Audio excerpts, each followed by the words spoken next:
first met Chase, he looked like a deer in the headlights. Yeah, pretty much. He walked into the place looking for somebody to help him out. Mm-hmm. Is really what happened.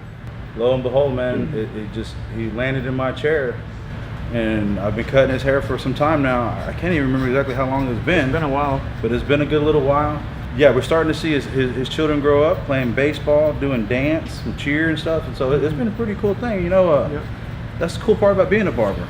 You meet guys, and then you get to know their families. Mm-hmm. You know, of course, it's only through what he tells me.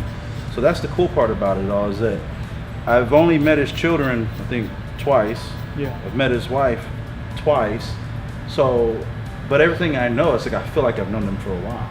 You kind of can't help but talk. Mm-hmm. Yeah. You know, it just comes natural, you know, that from one guy to another, you know, and that's kind of the mantra of a barbershop. Mm-hmm. Truth be told, is, you know, this is the place where guys come to talk. Or it should be. It should be. Because it's not always that. Correct. No, that's very true. That's very true. But that is what it should be. This should be a sanctuary for men to speak to one another. Absolutely. You know, to be able to share whatever they've been going on, with heartaches or trials and triumphs. Mm-hmm. All those good things should come to play and should come to pass at the barbershop. The barbershop is a staple of our community. This is where young men turn into men, and where young men become old men. you know, and so that's the cool part about it, is that you get to see guys grow up and guys get older, guys get wiser. Mm-hmm. You know, and they do turn to look for advice. They do turn to let the stress of their everyday life off of their shoulders. Yeah. You know. But that starts with giving them, I mean, from your perspective, giving them a non-judgmental environment where they can be free to talk about what's going on in there. Exactly. Yeah. I don't know him to judge him. Yeah. All he's doing is just saying, hey, this is what's going on. And the ultimate goal as a barber, of course, is making you look good. But if you can make a man comfortable to where he can let you into his life and you actually are part of his life, then you've actually done something.